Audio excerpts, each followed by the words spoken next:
Hello, ladies and gentlemen, and welcome to the Coast-to-Coast Combat Hours. I'm your host, Matthew Hawkins, and as usual, I'm joined by my friend, author, and co-host, Ed Carvajal.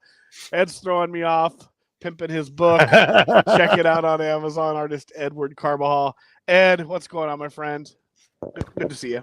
Good to see you, bro. I mean, it was a nice little weekend we had in the fight business. We got some news too that we gotta kind of talk up. Hold on, just close these windows. My thing here. All these. Okay. Yeah.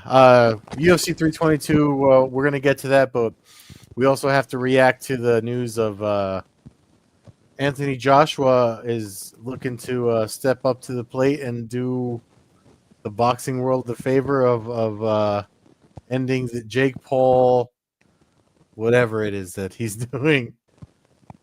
I can't be the only one who wants Jake Paul to knock him out, right? Just for the pure comical, for the pure comedy. Because Jake Paul would be headlining a UFC event if he knocks out Joshua. Yeah. The pure comedy of how this whole thing could go, just the most upside down thing that the world's ever seen. I don't think it's going to happen, by the way. But the hilarity of it would be absolutely hilarious if he face planted Joshua. So I'm on two sides of this, right? Because the fact that Paul is doing this against somebody like Anthony Joshua, like my initial reaction was like, you know what? This guy sometimes he amazes me with the fact that he's taking the fight. But then when details came out, I was just like, oh, okay, maybe, but still, somebody posted the Andy Ruiz fight when Joshua lost to him. And even Joshua, I think, admitted after that, it was like he took Ruiz lightly, and it looks like he's taking Paul lightly. And now Paul is not I know his record kind of is young for boxing compared to other boxers, but that doesn't mean he's still young enough and packs enough power to knock people out because he's done it. So the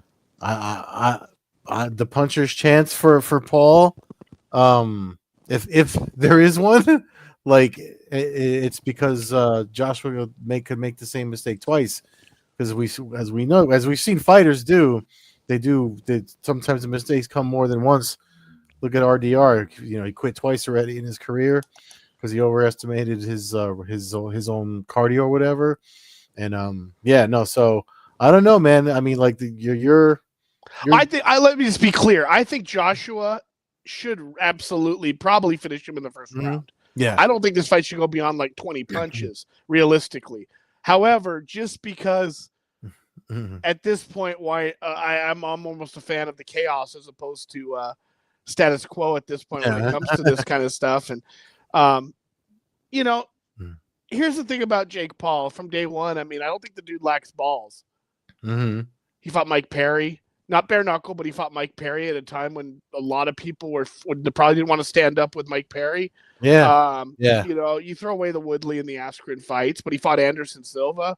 Mm-hmm. He fought Diaz. He went in there and struck with the guys that, and it's boxing. It's not MMA. I'm not trying to rewrite history here, but the reality is he picked up wins in those fights. And now he's going to try to fight one of the top, 6 heavyweights of this generation. Yeah. And he's probably going to get crushed. But honestly, like, he's really just got to survive. If he can survive like 4 or 5 rounds of a real fight, to me, it would be an immaculate win, considering he's essentially a YouTuber who took up boxing, 5-6 years ago at this point. So, yeah. I mean, listen, we've bagged on him in the beginning. We've showed him respect. We've had his ups and downs. This whole thing with him is a circus act. All the stuff outside the ring, I never even paid attention to. I wouldn't have known who he was until, you started hearing. Yeah. Well, you hear about it, YouTubers selling out like 20,000 seats in an arena, and you're going, how is that even like? What are we? That didn't seem like it was a possibility at a time when Bellator wasn't getting people in the seats. Organizations are shutting down left and right, so that was kind of odd. But I mean, just for the comical aspect of it, I think it would be funny if you won. It would be terrible for Joshua, obviously. It would be terrible for boxing at that point. But I think Joshua should, You know what I mean? We saw what he did to Ngannou. So that's the thing, though. Like I said, I mentioned my thing about being concerned about him taking him too lightly, and the fact that if a lucky punch lands because of that, it could happen. But here's the thing and I'm making little notes here as you were talking, because there's always something for all these matches Jake Paul has. There's always something to even the playing field. So with the Silva, Askren, Woodley, Diaz, it's boxing rules. MMA fighters and boxing rules. Yes, they're fighters, but it's still the rules favor whoever's been doing boxing longer more frequently. So that was kind of like the edge for them. And some of these guys are more grapplers, than actual strikers, even in MMA, right? Mm-hmm. So that was the edge in those matchup. And then you look, obviously Mike Tyson was the huge age gap. So for this one, when the press release didn't mention this, so I know other people got this tidbit, but Joshua's not allowed to come in over 245 pounds. He's never come in lighter than 250 in his last 3 that I looked up when I saw that. So I'm wondering if that's on the Paul side, when the negotiations came, if that's their way of making the playing field even by having Joshua work harder before the actual match to cut all that weight, because we all know that weight cutting is something that can be a huge detriment. So I'm wondering if that's the thinking on their side. I don't know if that is. Joshua is an Olympian, so maybe weight cuts ain't no thing to him, because they're all different animals. But I don't know. I was wondering if. I mean, I'm sure I didn't know that stipulation, but I imagine that's definitely to work in his favor. To me, that sounds like it's kind of par for the course, though. When it comes to boxing matches, I feel like there's always, if you're bringing the money to the table, I feel like that's always how boxing's been. Whether it's been the weight of the gloves, the size of the ring, all that kind of stuff has changed, and like a lot of it was Mayweather doing it over the years because he was the one bringing the cash to the table. And in this fight, Jake Paul's the A side in this fight. As much as that hurts to say, he's not the A side athlete, but he's the A side when it comes to the cash, the money flow, and this whole thing going down. So I think he probably gets some calls. I think that's probably good. Honestly, it's probably better for Joshua. It'll force him to get into shape. And honestly, if he's 255, he should be able to drop that weight pretty easy to make weight. I don't know. Now, is that the rehydration weight still 245? Is that or is it the weigh-in weight? I didn't see the he has to weigh in a 245. I have no idea. That was the only number that came up, that he can't be over that. So that would be interesting. Now, if he has to make that weight and maintain 245, then that could be something that could stress him out a little bit, considering this isn't we're talking about a month, right, for the fight. Not even that far, a handful of weeks, so or a couple of weeks. I mean, it's a fight that's going to happen. When Paul says he's going to fight, he tends it's going to be on Netflix. Yeah, it's going to be on Netflix. Not going to cost me any extra money. It'll be a little bit of a and listen, I talk about the spectacle all the time here. There's a reason why I liked Pride. In Pride, this would have been taking place in an MMA fight.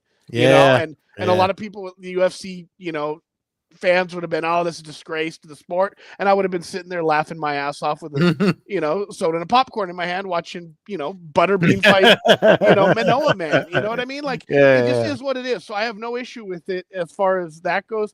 As long as we just my thing right now with all the sports is legitimacy. So we got to be very, very careful that there's no shenanigans get caught up in any of this. Because Jake Paul would be the kind of villain that would like take down a sport when the story's all written. It would be like he's the one who was fixing all these fights, and like I'm not saying that's what he's doing, and I don't think he has that's low of a character, but that could be, what I mean. You don't want to open the door for something like that. Right now, they're breathing down people's necks, so I don't think it's good. I don't know. There's certain referees aren't reffing right now. Certain referees are being put down on the prelims right now. Certain things are happening with some guys. So I don't know if that's just pure coincidence or if there's more deeper stuff going on that could really cause some drama to the sports world. I mean, trauma actually to the sport of MMA if some of this stuff gets any worse than kind of what we're hearing about right now. With that said, UFC, we're going to get to BKFC was this past weekend as well out here in Palm Desert, BKFC 84. Man, the main event, Josh Dyer, who was the champion, coming in a win off Mike Richmond, fought Lorenzo Hunt, former champion. Biggest fight highlight for him was a rally against Richmond when he came back and won by devastating knockout. Well, the dude did it again. He got dropped twice in the first round with about 8 seconds left in the first round. He sent the guy to the Netherlands and the Netherworld, knocking out Josh Dyer and becoming a multiple-time champion. Only one fight on the card went to the judges. Everything else was a TKO or a brutal knockout. Aspen Ladd made her debut. Oh, yeah. Flawless victory. Didn't suffer any cuts. Beat the living hell out of her opponent. And it looks like her and Christina Faria might become a reality and something I didn't necessarily think of. But Aspen Ladd's she's a dog, man. She had a problem making weight and stuff in MMA, but whenever she got in that cage, she was a dog. So that there's potential for some extreme violence if that fight eventually goes down. So good night for them. Looks like the ticket sales went in a little slow. Looks like they came out the end selling a good amount, filling a bunch of the seats. I can't imagine anybody other than the weather being crappy to get down there, which is really the reason that held me away. Was those flood warnings. The action for that night was outstanding. So BKFC continues to roll. I know they're coming to your neck of the woods, and then they announced Knucklemania. I believe it's 6 for Philly in February. Oh yeah, Philly. Sorry, I don't know what. So they the PFL going to Pittsburgh because they announced that today too. So BKFC continues to roll, but really the highlight was the UFC 322, Madison Square Garden. The hallowed grounds, as they say. Yeah. Good card. I didn't catch a ton of the prelims, but I did watch the entire main card. And I mean, I saw a couple of the prelims. I shouldn't say that. I saw from Ewing up. I didn't see the early prelims. I saw Ewing. Ethan Ewing is. I mean, he's somebody that was kind of like, you know.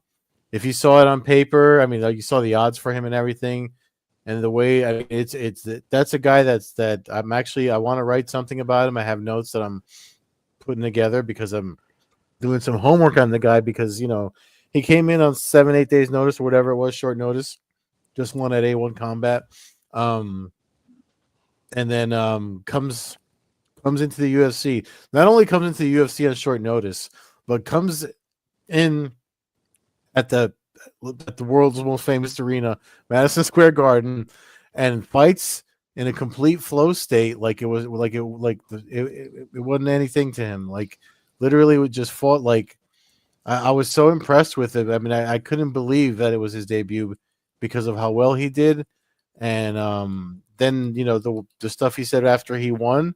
I became that. If you weren't a fan or didn't know about him, like I'm literally like I have a whole notebook on the guy since watching him fight because I'm like, man, this is a guy. These fighters like him, stories like that are the ones that keep me watching this sport when the fucking sport goes to shit with all the bullshit happening, and all the fucking influencer nonsense and the fucking goofiness that's going on. Those are the fighters that make me want to keep watching this sport.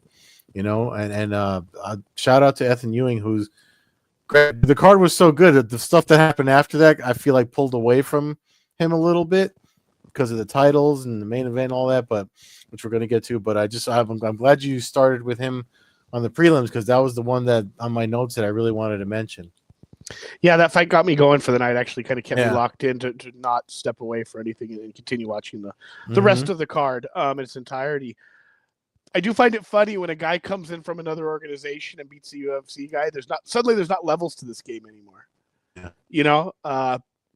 Funny how there's only levels when the UFC guy gets the win. Yeah. Just interesting little take. There's always levels. When a Bellator guy loses, there's levels to this. Yeah. When a guy from A1 Combat comes in and pulls off a big win, upset win. He's just what a heart. What it makes it look like a workout. Like not that he didn't get to finish whatever, but the fact that he's and everything. And I watch it. Look, I'm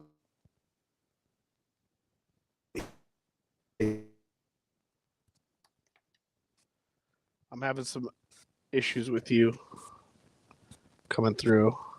Yeah, I just flashed too. Yeah, you're freezing up a little bit there, last 10 seconds or so. Oh, yeah. That's weird because it went away on the screen for a bit too. But anyway, yeah, no, I was just impressed with him. Very. The next fight, as still having some technical difficulties. Erin Blanchfield picks up a win over Tracy Cortez. She gets back on track and moving up the division. Gregory RoboCop Rodriguez continues his role with a win over Roman Kobelov.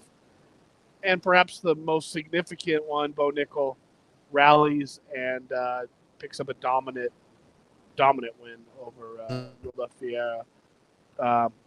What do you think about his comeback, Ed? Yeah, good. The guy's a lifelong competitor.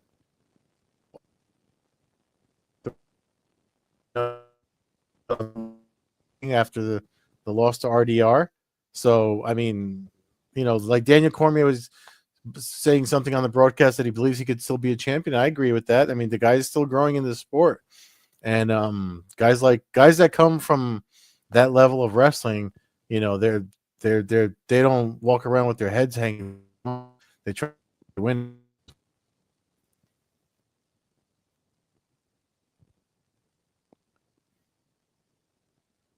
Again, I don't know. I'm just having some heavy technical difficulties on my end with you breaking up, but we'll try to work our way through this. I don't know how it's coming across on the other end here, if it's just my side. Main card kicks off. Benoit Saint Denis absolutely obliterates Beneil Dariush. I mean, I didn't see it coming. 16 seconds knockout, but I guess it's probably probably something that eventually has to happen and happen now, and we move on with Saint Denis picking up a big win there at lightweight. Then that's when that started the violence, and the violence kept rolling here for a little while now. Carlos Prates, straight left, absolutely obliterates Leon Edwards in the second round. Yeah. Edwards didn't really have anything for him, though. Prates looks great. Still not sure. I'm not sold completely on him, but I do enjoy watching him fight. I just feel like there's going to come a point where he's going to hit somebody who's just going to dominate him. But maybe not. Maybe not. Maybe he's just going to be that spectacular, over the top kind of fighter that honestly I love to watch. Many of them don't make it past the top couple in the division. Yeah, who's the guy from boxing? He reminds me of Mayorga. Is it Mayorga? I'm thinking. Ricardo Mayorga. Yeah. Like he was coming up, and then he went against Trinidad and lost really bad. But like that's the vibes that I'm getting from him. Do you remember when he was supposed to fight, or I think he did fight Din Thomas? Long time ago, dude. Remember? I think he had an MMA fight with Din Thomas. Dean Thomas. Gosh, like island fights or something like that. Yeah. I'm not even sure if the fight went down now. My memory's hazy about that. I'm talking. This is a good 15 years ago, probably now. But yeah, Mayorga was quite a character for the boxing world. Next UFC fight, Michael Morales picks up a dominating knockout first round over Sean Brady. We picked Morales to win. I didn't see it happening in that fashion that soon in that fight. Yeah.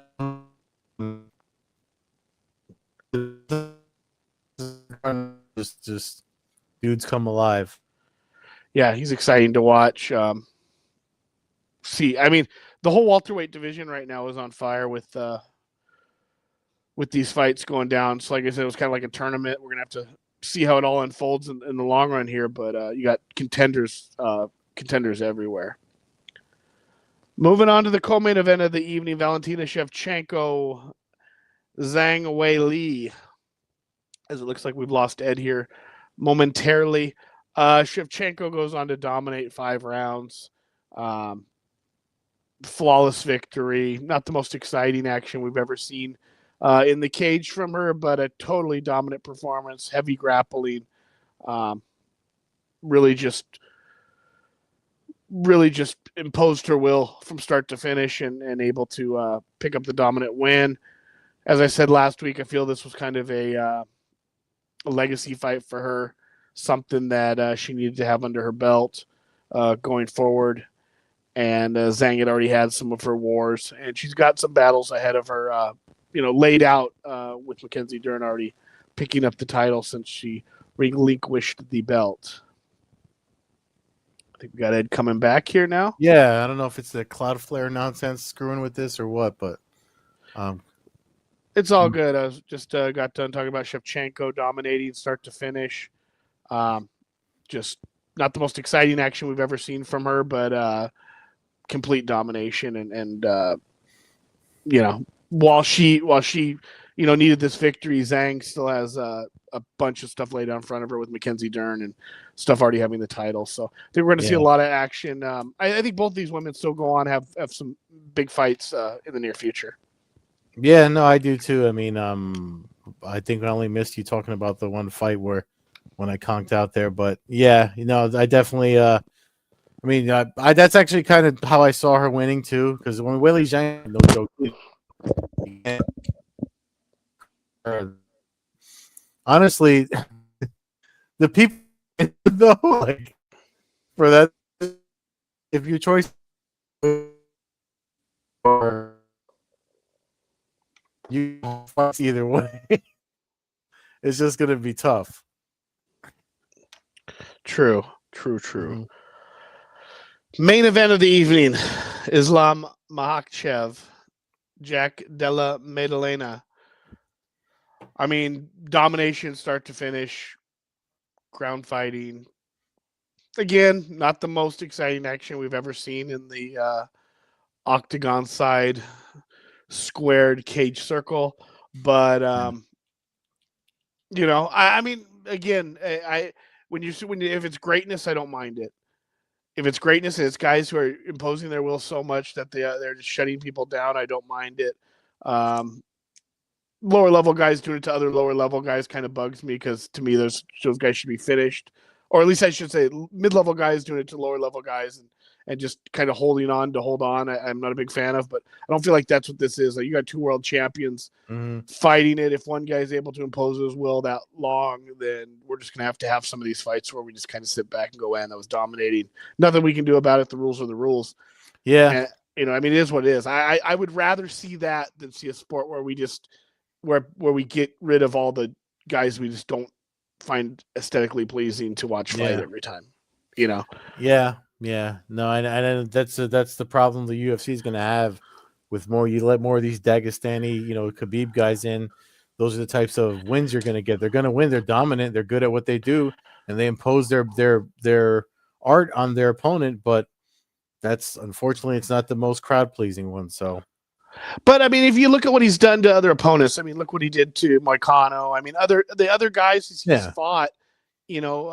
Poirier, he's dominated. So I mean, I feel like you're fighting the champ in the weight class that you're coming up to, a dangerous striker. There's a time and a place to be able to use your best skill and dominate and make sure you win the fight. And I don't think like you said, I don't want to get into a sport where I don't want to fight. I don't want a sport where Islam's like saying like, "Hey, come out and like Hollowaying it in the 5th round, dude. You're up 4 rounds to none. Go out there, finish the fight off, do what you got to do, go 5 rounds, win your championship." It doesn't have to be always, rock and stock 'em. And that's the thing, though. Like when I said about imposing your art, like you talk to any coach, any martial arts instructor, especially now with mixing the martial arts, a lot of gyms and schools have high, boxing, wrestling, MMA, whatever, and they're all going to tell you the same thing. And especially when you come to a fight where the rules are almost no rules, you want to make your opponent fight the fight that you're comfortable doing, not what they want to do. And if that's what Makhachev likes to do, just drown you until he can choke you, then, and the fact that he's able to do it means he's really good at what he does. That is true. I mean, it's to me, it just reminds me of GSP kind of stuff. Yeah, GSP would do the same kind of thing, and he would just impose his will. He'd win, and he walks away. He's not hit. He's not beat up. His brain's intact, and Mhm. he won the fight, got paid, and you move on to the next one. And over time, people forget about that stuff over time. If you are a good character and you do your right stuff and you don't cause really too much problems outside of the ring. Now, getting into brawls and stuff, and outside, that's also becoming a little bit of a trend now, right? That's twice when we've had that Well, team fighting, you've had brawls in the crowd. So it will be interesting to see how that's played going forward. well, I mean, especially with some of the stuff that came out of the White House today. I mean, Dana White used the term Muslim Brotherhood when he talked about it in the post-fight press conference, which I posted. If you want to, if I wrote about the whole brawl, because Dylan Dennis is no longer allowed in UFC events anymore. You can read that over on mymmanews.com. But he called that group of people the Muslim Brotherhood, and I think now they've been labeled as a terrorist group based on something posting from the Homeland Security social media site. But I'm digressing. When you have Dylan Dennis in an arena and people from the camp of, never mind Muslim Brotherhood or anything, from the camp of Khabib or connected to Khabib in some way, it's already happened once. I mean, UFC 229, Khabib launched himself out of the cage to attack Dylan Dennis. Those folks know how to hold a grudge, and if someone is in there egging them on, which we know Dylan Dennis likes to do to people, and these guys don't screw around. These Dagestani dudes, they don't joke around. They don't screw around on nothing, dude. And I train with one. I mean, we joke with some stuff, but there's stuff that he lets you flat out. No, I don't do that. And those guys are like that. And Dylan Dennis was there dicking around. Even Dana White said, I should have seen this coming, but I guess 229 and 322 are sort of, when you have a gazillion dollars between all those years, you forget about shit. I don't. So they made it sound like Dylan Dennis had bought his ticket, which, man, I've been around this sport a long time. I've gone to a lot of events, and most of those times those guys don't buy their own tickets. Usually someone's giving them tickets. Mm-hmm. So that would be one question I guess I'd have to ask. Is he getting is him and his team getting comped UFC tickets to sit ringside? Because if that's the case, then that's just idiotic. First of all, he's not. I'll never understand why you would do that. Why you just gift stuff to people that are just worthless for the sport in general. And then B, you can't, like, these people get to walk around. Like, how does Dylan Dennis get to walk into the walkways and stuff? Like, I've been to a million of these things. Like, it's not like in a UFC event in Madison Square Garden, you can just start walking from section to section on the floor. Like, it's like they baby these people like they're they're famous. I mean, I don't. Dylan Dennis is equivalent, to like a C-rate actor. Like, who really gives a shit? I don't. It would be the weirdest thing ever. We heard some background actor on Friends watching our show, and we start creaming. Like, get the what the fuck? It's just worthless. I don't know why they so. But yeah, I mean, at some point, why are you sitting I don't know why all those fighters have to sit together anyway. I mean, you got guys who are supposedly, like, that are going to fight each other at some point, sitting within 2 rows of each other. I never understood any of that. I don't, it just doesn't seem like, I feel like Tank Abbott taught us that a long time ago. Yeah. Like, yeah.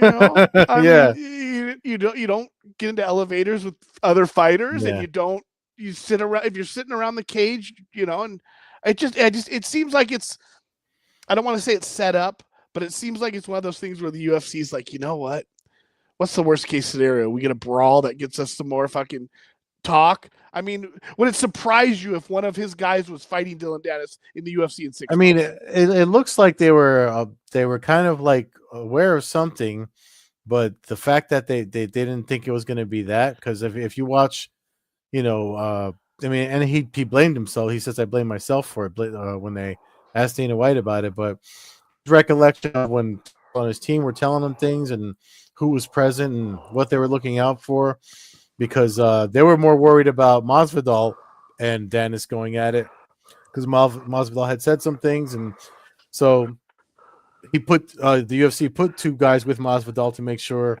they were far and nothing happened and blah blah blah.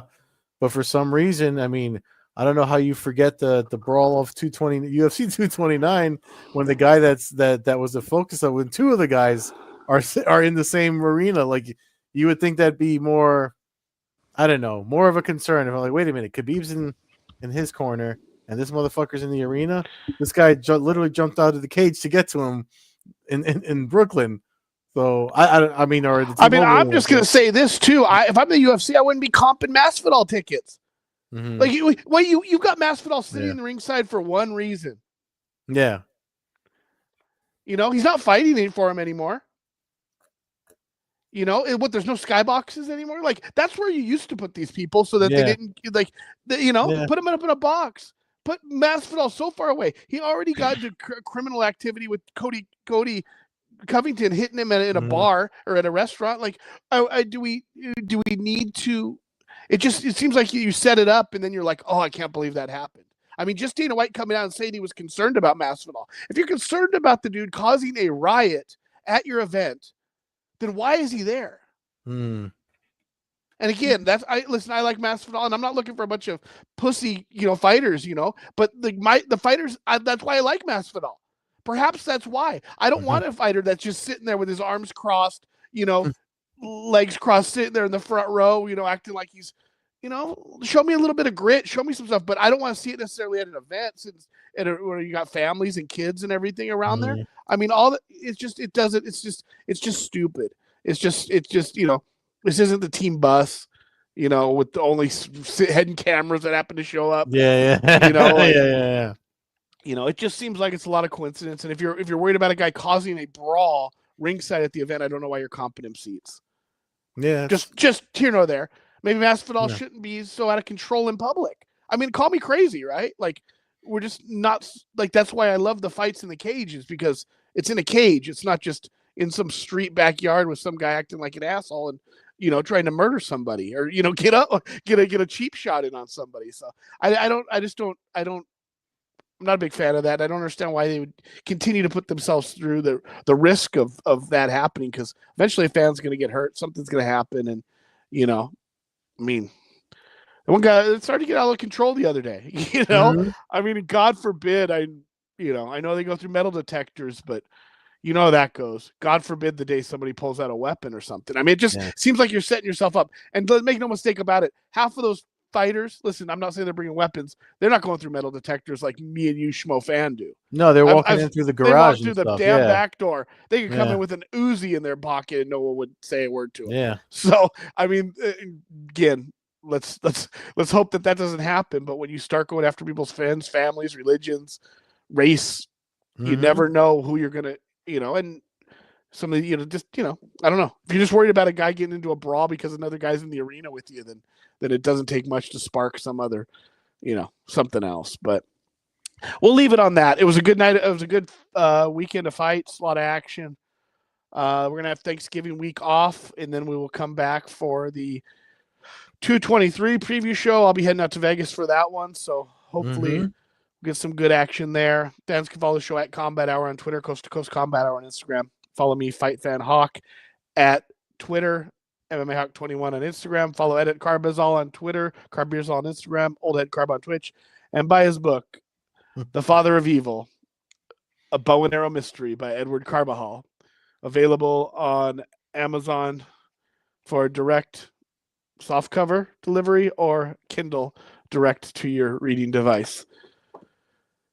Thanks, Ed. Have a good night, everyone. Thanks for listening, and enjoy what fights there are this weekend. Peace.